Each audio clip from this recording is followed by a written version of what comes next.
Welcome to Nutty Buddy Entertainment.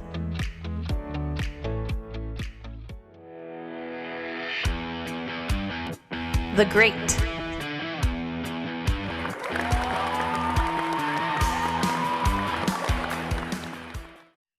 So let's start with The Great. I'm going to start with Brian. What was great about this movie to you?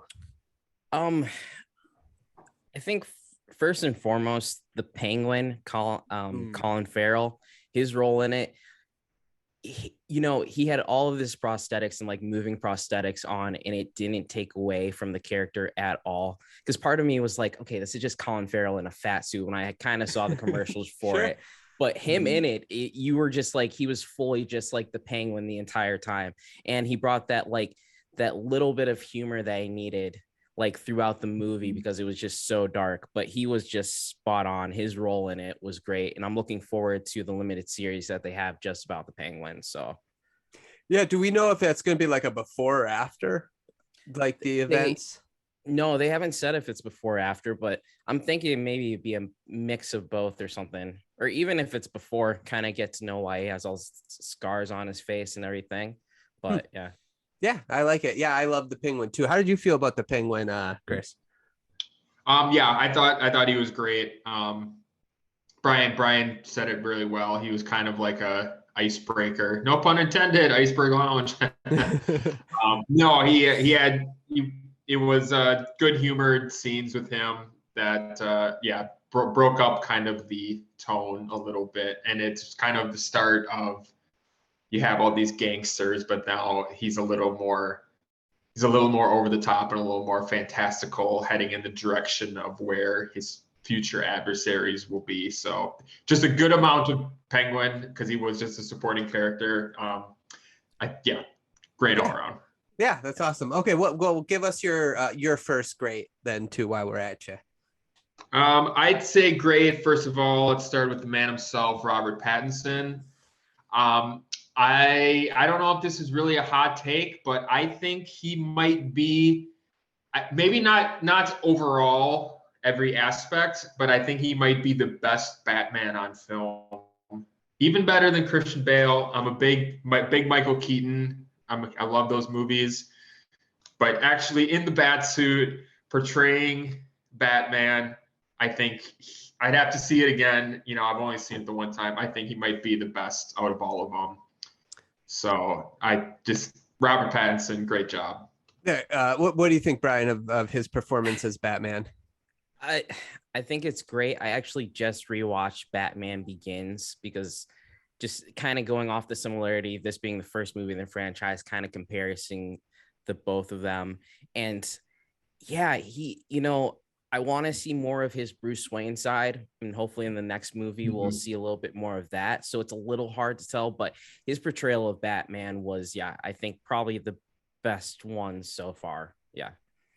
Yeah, I'm a big fan of the first two Nolan movies. I really like The Dark Knight and Batman Begins. But with that being said, this was my favorite Batman as well. Like he nailed it. I loved how little he talked. How like he analyzed things more before he like spoke. And then like that one time when the police officer was like yelling at him at that crime scene, like in the very first scene when he shows up, and he's just looking at the dude like, I don't got time for you. What are you doing? He didn't respond to him or anything. He just seemed completely annoyed with him. I just love that. Yeah. So, or even when he goes back to the Riddler's like pad and the cop shows up, it's like, what are you doing here? Doesn't answering at all. He's like, okay, fine. And it's like, you're not supposed to be touching that. And he's just like, still no communication. He's just like all through the eyes. Yeah, it was, pretty good. Yeah, it was really good Batman. Yeah. I'll go with my first great. I'm going to say the story within the movie was fantastic. And I mean, like, the fact that the Riddler, the very first weapon he used to commit his first crime, the murder, was the very last clue.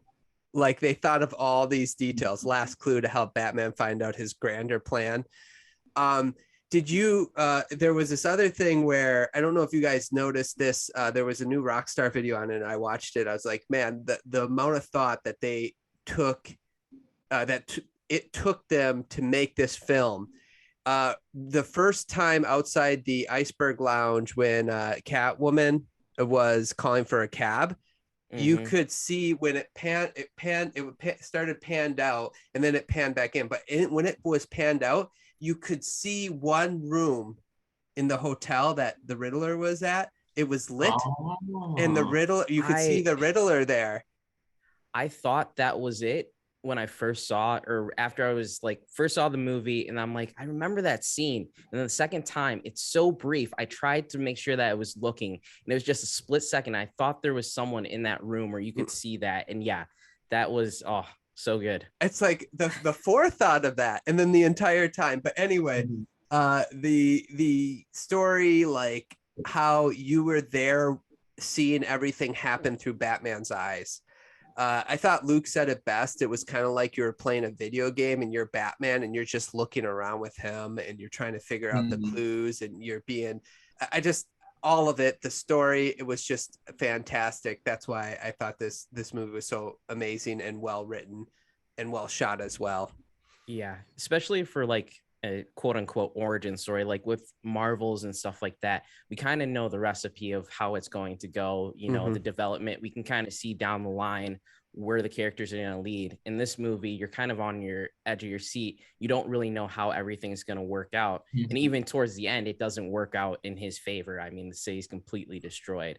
So it was good on the point of where you had to keep your mind like preoccupied of like, okay, where is this going now? Yeah, I agree. What do you think, Chris, about the story overall? Yeah, we'll get into it a little bit. I think toward the very end, there's some things I don't love. Nothing bad, just but yeah, the plot was great. Basically being a weird little creepy serial killer. him doing I think you mentioned, the detective work. I mean, there's a handful of action scenes and they're all like very brief. Like he fights the goons in the subway and he fights like some guys in the club, and then we have a long action scene, I guess, with the car chase. But like in between, there's just a lot of like investigation. But it was really compelling. I enjoyed that. I mean, I've probably mentioned this before on the podcast, but it's kind of like, not that I dislike action by any means. I love action just like anyone else, but it's all been kind of done, right? So to have this kind of just be way out of the formula and be very slow moving, very investigative. Yeah, it was really compelling, really interesting. Yeah. Yeah, it just felt like you were Arkham Asylum or City or Night or whatever, and you're just going through everything you have to solve whatever it was that is going on. That's what, it was so cool. Let's see, Brian, do you have another great? Yeah, on what we were saying before, the tone of the movie throughout was just great. It was like a film noir, and like their detective work for it was, we saw a little bit of it with like The Dark Knight and Batman Begins with some of that, but they just delved into a lot more on this, and it kept your mind like, because a lot of times I think they didn't go into that just because they wanted more of the superhero action, the classic Penguin in a vat of whatever brought up with some animals. But having this where we could actually like see him trying to figure out the scene with the thumb drive, like going through the car, that was the point where I'm like, okay, I'm fully into this movie now. That's awesome. We see where we're going here. And just the tone throughout was great. Yeah, I couldn't agree with you more. That was cleverly done. The thumb drive scene, that was pretty great. Even with like, we see him in like year 2, so we're thinking he's gonna know everything that's going on, and he's gonna be able to get all these clues and stuff, but he doesn't. He's still like missing things. The whole like, what was it, the bird? Lorata. Lorata, and that, and just like having like one word just slightly off and he still can't get that. Or even the carpet tool at the end too, just like right underneath his feet the entire time. So No, I agree. Like just showing him making mistakes, so he'll learn from those mistakes and become a better detective and a better Batman moving forward. Yeah. Chris, you got another great? Yeah, I think this was an extremely well done version of Gotham City. Mm-hmm. Maybe the best ever. Tim Burton one is very iconic because it's very gothic, and that was the first time that was like there had never really been a city like that in a movie. Right. So that was really cool. The Nolan ones, you know, they were trying to be realistic, so they're just like, let's just film in a real city. It's Chicago. It's not really that interesting. It looks good, but basically, I think the competition of this is the animated series, probably. And I mean, this is going to be better than any animated series, in my opinion. So I just think the world of Gotham City in this is so interesting, and it looks really. I mean, obviously, there was real world locations where they filmed that over in England and Scotland, and then like really nice, you know, CGI enhancements, like city skylines or whatever. But it wasn't bad CGI. It was good CGI, and it was shot well. You know, that's my thing. But just I thought the world of Gotham was really interesting, and it just like I wanted to spend like even more time with how they've set it up, just because it was kind of so unlike. It was very much a comic version of Gotham City that really hasn't been done down to this level before, I thought. So like I would be more than happy to spend just hours of TV or more movies with this vision of Gotham City. Agreed. Yeah, I agree. I thought it was definitely the best representation of Gotham City on a live action movie. It was just so well done. How did you feel about it, Brian? Yeah, I loved it. Like, even thinking of, we went back to the Iceberg Lounge, you know, like 5 or 6 times. And each time it was almost like a club within a club within a club, because you had the one on top, then you had the lounge below, and then even Falcone's like home within there. And it's like every time you went back, it was a new kind of thing where like even Bruce, like going in as Batman, he had more trouble doing that than going in as like Bruce Wayne. And it's like, oh yeah, just come in, go straight to him. So yeah.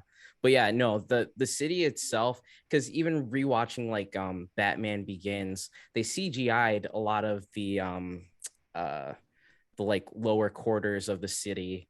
The why can't I think of the name? Narrows. The Narrows. Yeah, the Narrows there. So you could definitely tell it was very like just fakeish, but this one, it almost felt like you were like in the actual like Gotham. So yeah, they did a really good job of that.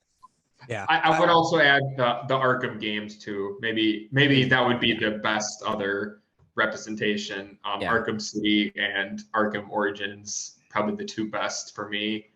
Of just that representation of just this seedy, like gross city, but then also like some nice areas, but mostly just dirty and sad. Yep. Yeah. No, I think you're right. I think they nailed Gotham for sure.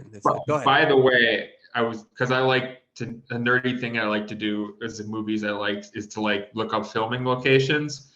So the actual Iceberg Lounge is like a club in London, and it pretty much, I don't know if it's going to show up too well here, but like it pretty much looks like it does in the movie. Sure. Oh yeah. Like a dance club, but with like like the cool like huge ceilings. So if you're in London, check out the real Iceberg Lounge. There you go. Let's see. Any other greats, Brian?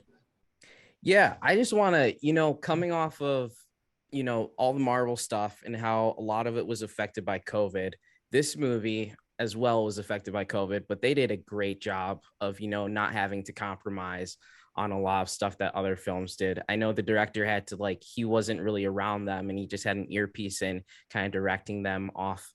And yeah, I mean, I don't think it really took away from anything how it was filmed. So kudos to them. They did a great job with that. Yep, I agree. Yeah, that's another great one. I didn't even think of that. But yeah, you were right. It affected them because I think they were planning on coming on in 2021, right? Yeah. And then they got pushed back. I think, Robert got COVID. So that even got pushed back, and like some other people too. So yeah. Yeah. Yeah. And I'm glad they did, because can't imagine it being better if they would have rushed it and try to force it out like some other properties that we've seen. Well, yeah, just not having green screens and CGI and actually still filming on locations at places. So yeah. Yeah, see, Chris is loving all of this right now. He just loves this guy. Chris, do you got another great? Yeah, let's go with Jeffrey Wright as Jim Gordon. Yes. Lieutenant, I think, at this point. Obviously, like Gary Oldman was great in the Nolan movies. I would also argue that Jeffrey Wright maybe even better than Gary Oldman as Gordon. I thought he was awesome. He had a very like equal relationship with Batman, that he wasn't afraid to like put him in his place. I love the scene after Batman gets exploded and he wakes up in the prison cell, and he's kind of like roughing up cops, and Gordon just like forearm checks him and like get in his face and is like, listen here, let's do things my way. He was basically Robin. I mean, can we say he was basically Robin in this movie? He did a great job at it. Yeah. I thought it was a great portrayal. So 2 thumbs up, Jeffrey Wright. Yeah. I would say with Oldman, Gary Oldman, his Gordon. We gotta just wait how they develop Jeffrey Wright, because I think what works against him as Dark Knight Rises wasn't as good, and I don't think like the trilogy. I liked him in the first two. The last movie was fine, but it wasn't like that great to me. But I'd like to see how they continue to develop that relationship. But I'm with you. Right now, I would say he's in the lead of being the better Jim Gordon. Oldman had a little bit like more, like especially in 2, he had kind of more emotional stuff. Obviously like there's the ending like with his family being threatened, but he's a little more in touch with his feelings. But this Gordon is really tough. Yes. So it's just 2 different sort of things going on. But right. Yep. I agree.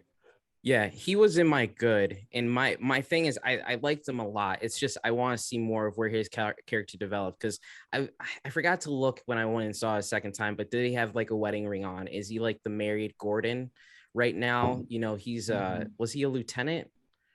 In this one? Yeah. So he's not commissioner yet, and just seeing where he kind of, I guess the kind of Gordon that he's going to be from like either the comic books or like previous movies and stuff, but he did a great job. I mean, his whole like character development with Batman and just like palling around town with him was great. Yeah, I agree. And just so you know, they killed the commissioner, right? And they killed the DA, the Riddler did. So there's a couple of characters that now can take the place of that, if you know what I'm getting at. So soundtrack real quick, it was amazing. The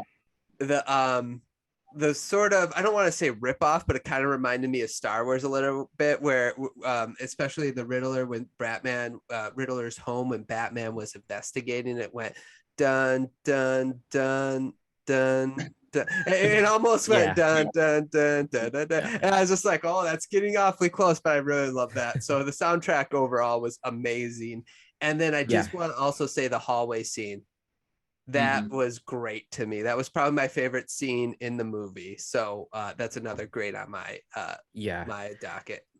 No, this I appreciate this movie not having flashback scenes, especially when it came to Martha and Thomas Wayne. And we basically got that in the scene where he's walking through and the kid found the dead body. And then he's just sitting there, and when the Nirvana song comes on, he's just like staring at him. Oh, you just feel that emotion without having to like flash back to it. But then also like the sound mix, because my wife had brought out that in the scene where he comes into the stadium and those bombs goes off while he's breaking through the glass, those come off, and then he flies through, and there's a bat like screeching as he's like approaching and like coming on to those guys. Ooh, so good. Did she go with you both times? Yeah. Yep. Oh, that's awesome. That's awesome. What was your guys' favorite scene? Real quick. I mean, I mentioned the hallway scene for me. Did you guys have a favorite scene or no? Or is this kind of like too much on the spot for you guys? I'd have to see it again. Okay, that's fair. No, that's fair. what?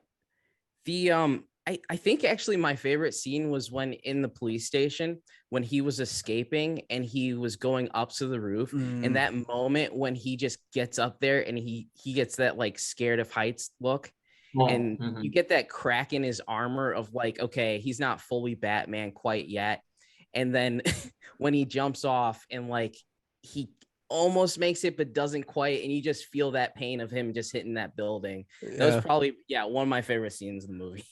Yeah, no, that's true. And like in the well, I shouldn't say any other movies. I was going to talk about a different movie, but you felt every punch and explosion in the movie theater, every single the shotgun blast at the end when he gets hit and falls backward when Catwoman had to save him. You felt that, so that was kind of cool. Like I thought that the sound and the sound quality and the soundtrack, it was all amazing. Just a great movie. Also a really good scene is when they're in the courthouse and Batman shows up and he answers the phone call and the Riddler's speaking to him for the first time. The suspense in that, like him on the phone and just, you can see his just like mentally unstableness there. That was really good, as well as like doing some research into this movie that I think he recorded that over like 200 times, like different versions of that cell phone scene, to like one, like sitting in the chair, not sitting in the chair, coming off screen, coming from below to like up. And just like the details that they put into the movie with like stuff like that. Oh, made it awesome. Yeah, it was great. It was great. I don't know what to say. Any other greats before we move on to the good? Chris, you have one? Go ahead. One more one. I forget which of you mentioned the sound, but the Batmobile revving up for the first time and just the beautiful bass rumble all through the theater was fantastic. That was one of the best scenes. I would say great. Zoe Kravitz as I'm not going to call her Catwoman because she's really not like. There's not any of the classic Catwoman. No, she's Selena Kyle. Yeah, she's Selena Kyle. I thought she was a great Selena Kyle, much better than Anne Hathaway for my money. I thought the interactions. I thought she had a good storyline, good story arc, learning basically Batman's influence, not to just go off and kill people. I thought their interactions were great. It was good. I think this was the first one since the Keaton movies to remember that deep down Batman is a huge weirdo. She's like, kiss me, you big doof. And he's just like, oh! He's just this dysfunctional, messed up guy, and she brings out that she highlights that like he's not capable of having a normal relationship. So I appreciated that they remember that, because the Bale Bruce Wayne is pretty well adjusted, except for the dressing up like a Batman. But in his day-to-day interactions, he's a pretty normal guy. And this Bruce Wayne is a weirdo. So I like that a lot. Okay. But but going back to it overall, I thought Zoe Kravitz was great as well. Yeah. She's my favorite Catwoman as well. I had her in the good because the only thing her and Robert Pattinson's interactions were good, really good. I just wish she was just made a little bit more flirty. And the second time watching, I kind of noticed she was more like standoffish with him until towards the end. But I feel like Catwoman is just a little bit more flirty, but that's okay. Like, I mean, that's a small nitpick. I had to pick some things that I felt were good as well, because I could go full Luke when we did the Spider-Man, and he's like, let me give you another grade. I could do that the entire time here, but I wanted to. But anyway, just that's the only nitpick I have of Catwoman. Just a little bit more flirty with Batman. That would have been nice. Yeah. Okay, any other grades? No, I think I covered all mine. Yeah, I only have, overall, I don't really have any bads either. I just have nitpicks. So nitpicks that would take things from great to good. So yeah, and that's the whole, like, that's the thing. Even when I have two, I think, for each bad and ugly, but like they're small nitpicks and maybe Mhm. stuff that I just have to be patient about, but we'll get into it. Yeah. Let's get into the good. Before we get into the other stuff, let's get into good. So